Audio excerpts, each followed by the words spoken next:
Under this fractional reserve scheme, we inevitably become debt slaves to a ruling class of financial elite, not because they are better or smarter than anyone else, but because they have rigged the system to benefit themselves at the expense of most people on the planet. Catherine Austin Fitts is an expert on this issue.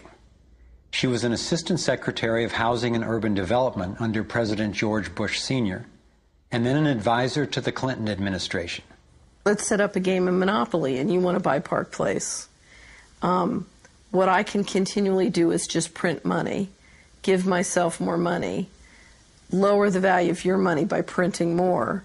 No matter how hardworking you are or how successful you are, I can always end up buying you for free. So how come if you or I make up money, it's called counterfeiting, but if the banks do it, it's increasing the money supply? How did the banks get this power? This is Jekyll Island, where in 1910, representatives from the Rockefellers, Rothschilds, Morgans, and other private bankers gathered secretly to draft the legislation that would create the Federal Reserve. Ed Griffin literally wrote the book on what happened at Jekyll Island. Central banks are banking cartels which have gone into partnership with the respective governments in the countries where they operate. And they've been given monopolistic power over the creation of the nation's money supply. That's what the politicians handed to them as a gift, you might say, for the partnership. Now, in return, what did the bankers do for the politicians? They promised to create money out of nothing, now that they've got this legal power to do it anytime the government needs it. And since 2008, we've witnessed the greatest fake money printing run in recorded history. This financial sleight of hand disguises the costs, hides who's to blame, and leaves us as debt slaves working to pay off the bill. I found it revealing that in the same year the Federal Reserve was founded, 1913, the Internal Revenue Service was also established. An income tax was then instigated so you and I would have to pay the politicians' debt plus interest to the bankers. The problem is we have a privately owned central bank system in the United States disguised as a government-owned system. Now, if you look in the telephone book here in the Washington, D.C. area, you look up for Federal Reserve in the blue government pages, it's not there. It's in the white pages right next to Federal Express. It's a privately owned central bank. What is the proper relationship, what should be the proper relationship between a chairman of the Fed and a president of the United States? Well, first of all, the Federal Reserve is an independent agency, and that means basically that there is no other agency of government which can overrule actions that we take. There is no other agency of government which can overrule actions that we take. We have a private bank that prints money on behalf of the Treasury. The Federal Reserve prints money on a debt-based system which creates scarcity. But it puts a group of insiders in a position of having access to all the data about the economy when we don't. So you have a small group of bankers who understand the data on how the money works in the economy, and it gives them the ability to print money in a way that the insiders are protected and everybody else is drained. Catherine went on to compare a healthy economy to a vibrant torus, balanced, freely flowing, and energized throughout, in contrast to what's happening in our current economy.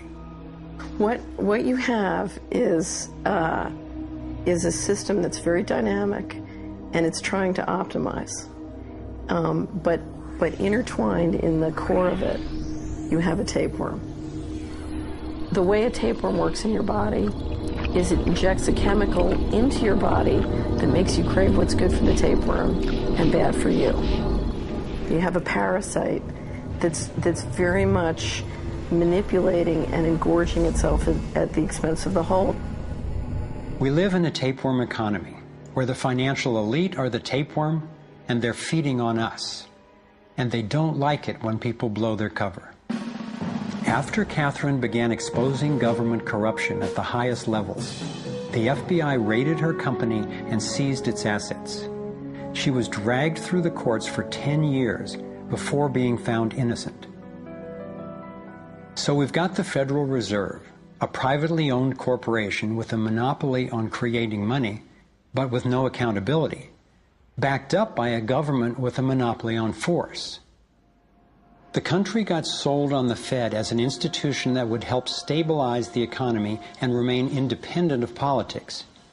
But in fact, in close to a century of existence, the Federal Reserve has done just the opposite. Since they took charge, we've been robbed through inflation, and the purchasing power of the dollar has declined more than 96%. And the wealth gap makes it clear most of the money is going to a very few. Only 16 years after the Federal Reserve was in power, America experienced the Great Depression. My research revealed that before the big crash in 1929, the elite bankers pulled their money out of the stock market. After the crash, they used that money to buy up cheap stocks and smaller failing banks for pennies on the dollar. Among the bankers who consolidated their wealth this way were the Rothschilds, Rockefellers, and Morgans. A similar scenario played out in the 2008 financial collapse, with the same bankers benefiting. In the years leading up to the collapse, the biggest banks, including Bank of America, Citigroup, and Chase, controlled by the Rothschilds, Rockefellers, and Morgans, were bundling and trading bad loans that they knew would eventually fail. It's like putting rotten oranges in a box and selling them as grade AAA. The bundlers of the debt knew it was only a matter of time before someone would open that box and see that the content was worthless, since they were the ones who packed the boxes in the first place. When the rotten oranges, what we hear about as unsound loans, derivatives, and credit default swaps, were finally discovered, everyone was impacted. People lost their homes, their jobs, their businesses, and their retirements. Meanwhile, the biggest banks who created the problem in the first place were the ones who got bailed out. Why's that? Why would the Federal Reserve give trillions to the banks, even though the majority of Americans were against bailing them out? And why not help those most in need rather than the perpetrators of the financial collapse? My research led me to believe that the same people who created the Federal Reserve, the Rothschilds, the Rockefellers, and the Morgans, still control it, and they use this scheme to bail themselves out at our expense. Many of the banks created are still the most powerful lobby on Capitol Hill, and they, frankly, own the place. I'm convinced that the near collapse of the economy in 2008 resulted from an orchestrated pump-and-dump scheme designed and executed by the big bankers to consolidate wealth and power. David Icke explains how he sees the Federal Reserve rigging the so-called business cycles. Stage one, it's like throwing a fishing line out. Stage one, you put lots of money, units of exchange, into circulation. You do this by pushing interest rates down, by making lots of loans. This is the part of the cycle we call a boom. Because there's lots of units of exchange in circulation, there's lots of money changing hands. That generates lots of economic activity. That generates jobs. And as more and more money is spent, there's more demand, so companies take out more loans of fresh air money to increase their production. People get confident in their everyday lives. Hey, you know, I work for this company, they've got lots of orders, it's really going great, my job's safe, I tell you what, we can have a bigger house. Then they start to change it. What they do is they pull the fishing line in. They push interest rates up. Now, fewer people, are taking out loans, and they make the criteria for having a loan from the bank stronger anyway. And also, now, as interest rates have gone up, a larger part of people's income is going to pay back the extra interest and not being circulated in buying things. Suddenly, there's nothing like as much money in circulation, and therefore, fewer things are being bought. companies start to go down in terms of their profits, they start to shed jobs, and they start to go out of business. People lose their jobs, they can't pay the mortgage anymore of the big house they took out in the good times. Now what the banks are doing is starting to reel the fishing line in, because as they go bankrupt, companies and individuals, the banks get the real wealth, the property, the land, the resources that they had signed to them for lending merely figures on a screen. Now this economic cycle of fishing line out, fishing line back, lots of units in circulation, pull them in, has been going on for centuries. And what it's done, it's stolen and accumulated the real wealth of the world in the hands of the few.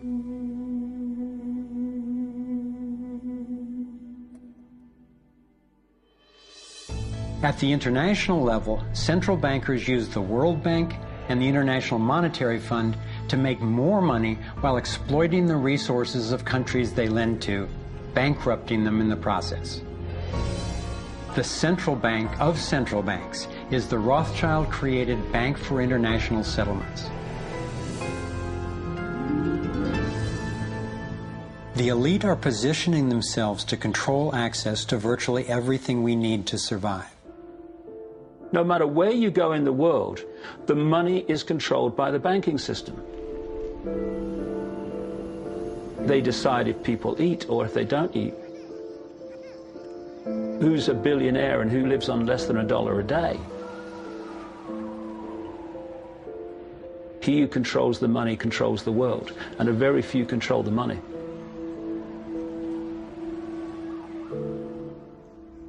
At this point, my view of the world had been turned upside down. I was struggling with the realization that the failure and suffering of so many is actually success and fulfillment for a few. The elite central bankers who fooled the world into letting them create money. They already have vast fortunes, so what is their end game? What is their ultimate agenda?